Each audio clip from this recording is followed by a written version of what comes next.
欢迎回来，这里是薛定谔梦见猫。你是一个高度敏感的人吗？心理学研究表示，至少有15%到20%的人都是高度敏感人群。如果你恰巧和我一样，曾经因为高度敏感而让自己的生活陷入困扰，我衷心希望今天总结的这10条针对高度敏感人士的提升生活质量的小习惯能够帮到你。即使你不认为自己是一个高度敏感的人，我想你依然可以在这支视频里找到一些启发。高度敏感意味着由于我们神经系统的差异，我们能更深入地接受到外界的刺激，这造就了我们许多的优势，例如创造力、观察力、洞察力，而且我们有很强的直觉、同理心和适应力。但这也意味着我们更容易受到过度刺激，更容易被外界事物所影响。但是即使我们无法改变自己的基因和身体，我们依然可以通过觉察自己和自我关爱，来让高度敏感的自己和外界更和谐的相处。接下来要分享的10件事是我多年来一直在做的，我发现它们让我受益匪浅，因此我希望你也能从该视频中获取对你有用的内容。我要说的第一点是撤退。我常常发现自己在忙碌的一天或者一周之后需要退缩，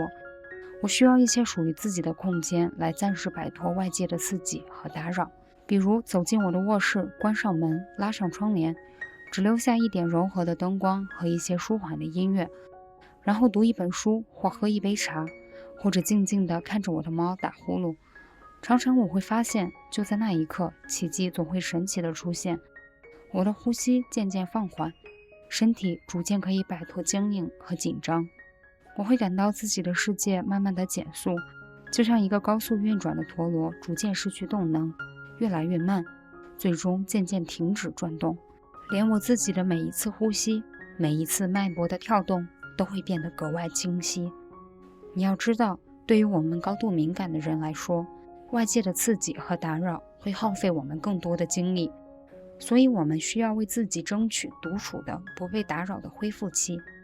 这个恢复期可能是独处的1天，也可能是工作或者社交的间隙，去洗手间或者外面独自待几分钟，让自己的身体从外界的人和事中抽离一会儿，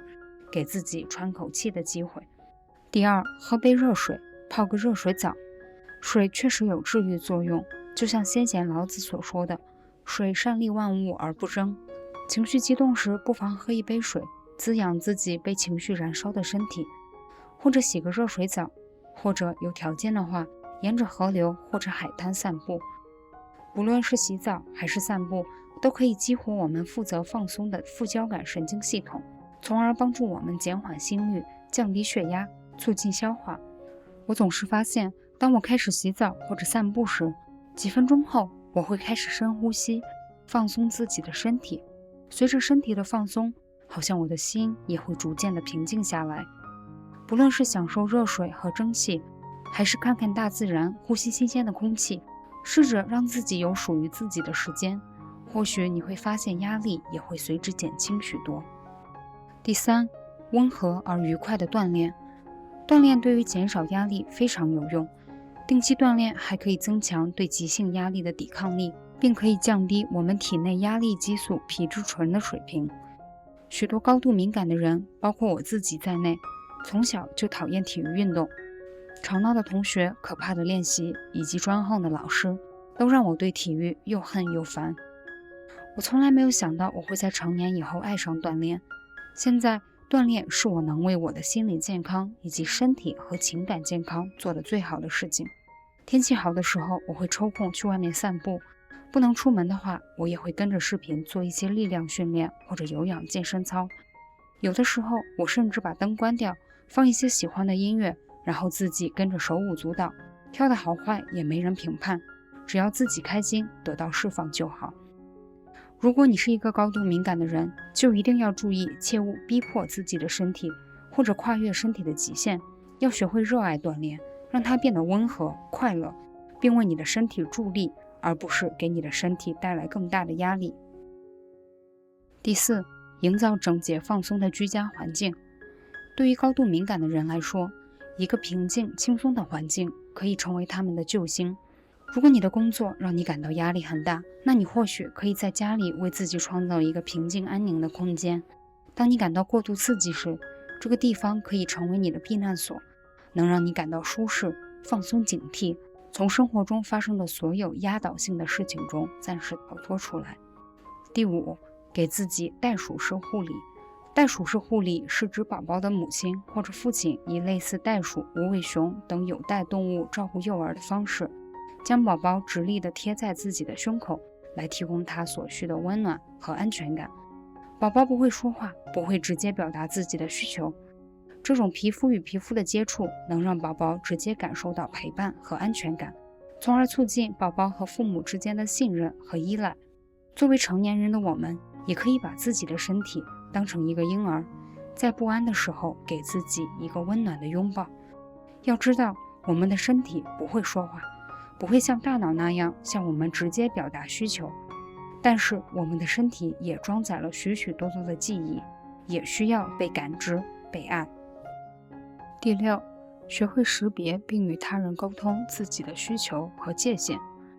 指望别人确切地理解我们的界限是不现实的，因为并不是每个人都能猜到你在想什么，也不是每个人都能够足够理解你和尊重你。当你觉得自己有需要时，要学会主动提出要求，不管是你的伴侣、孩子、室友、朋友，只要和他们的相处让你感到困扰，就应该及时的找机会沟通解释，不要总让自己闷声受委屈，也不要总是等待别人去改变，要学会为自己争取权利。我知道高度敏感的人往往不喜欢冲突，并且希望每个人都能和睦相处，但遗憾的是，遇到和自己完全默契的人真的很难，即使是最亲近的人，也不一定会完全理解我们。所以遇事及时沟通才是更有利于彼此的方法。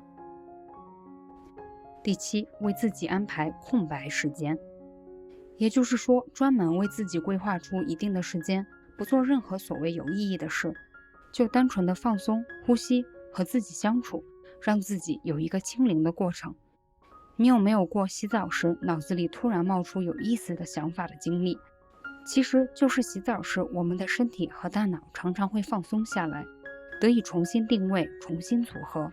于是产生出新的想法和能量。第八，加强睡眠。当我们睡眠不足时，身体内的皮质醇水平会增加，从而让我们更容易感到紧张、焦虑，并且会增加食欲。无论你喜欢早起还是夜猫子，在尊重自己身体的自然节奏的前提下，争取8个小时高质量的睡眠，一定会显著提高你的生活质量。你可以为自己制定睡眠和起床时间表，用蜡烛、香薰或者其他室内装饰来营造有助于睡眠的卧室环境。睡前1小时不要看屏幕，睡前避免大餐、饮酒和咖啡因。第9，每隔一段时间，记得给自己的心灵充电。作为高度敏感的人，我们或许更容易受到外界的干扰和刺激，但同时美丽的事物对我们的影响也会比对其他人更加深刻，这便是我们的优势所在。无论生活多么灰暗，我都希望你记得美好的事物同样存在于我们的身边。书籍、音乐、艺术、电影，大自然里茁壮生长的草木，与好朋友或者宠物共度的美好时光，食物带给你的舌尖上的享受，等等等等，都可以成为你为自己心灵充电的方式。要知道，我们的生活不缺少美，常常是我们缺少了发现美的眼睛。第10点，尝试降低体内的皮质醇激素水平。当我们的身体感到过度刺激时，往往会释放更多的皮质醇。例如，当我们处于喧闹或拥挤的环境中，当我们睡眠不足时，或是当我们产生不安、焦虑的情绪时。知道这一点对我来说真的是受益匪浅，因为我常常容易过敏，吃了很多过敏药都无法完全消除我的症状。后来当我去看精神科时，医生告诉我要尽量减轻压力，尽量放松，因为当人内心的压力不断积攒，并且得不到释放的时候，就会产生一些无法解释的身体反应，比如有的人会过敏，有的人会失眠，有的人会产生肌肉或者关节疼痛等等。当我认识到放松的关键性，并且学会更好地释放压力后，我的过敏竟然就奇迹般的不再出现了。放松的办法有很多种，你可以尝试冥想和呼吸练习，也可以就简单的打开音乐，跟着手舞足蹈。不论复杂还是简单，只要能让你发自内心的感到愉悦就好。你也可以通过改善自己的膳食来减少身体的皮质醇水平，比如多吃水果和蔬菜等新鲜的非加工类食物，或者服用一些维生素类的补剂等等。还有一点就是，当压力来袭时，我们很容易对已经存在的压力感到担忧，但这只会带给我们更大的压力。因此，请记住，压力是生活的一部分，有这种感觉是可以的，尽力照顾好自己，这就是你能做的一切。当然，如果有条件的话，寻求专业的心理咨询也会很有用。生活可能会让人难以承受，但我们也应该知道，只需要多一点计划和自我关爱，我们就可以避免完全崩溃。这世界上总是先有艰难，后有坚强。虽然敏感的人往往表现得不像字面意义上的坚不可摧，但我们依然可以拥有非常坚强的内心。如果你也是一位性格敏感的小伙伴，别忘了在评论里分享你自我疗愈的小习惯哦。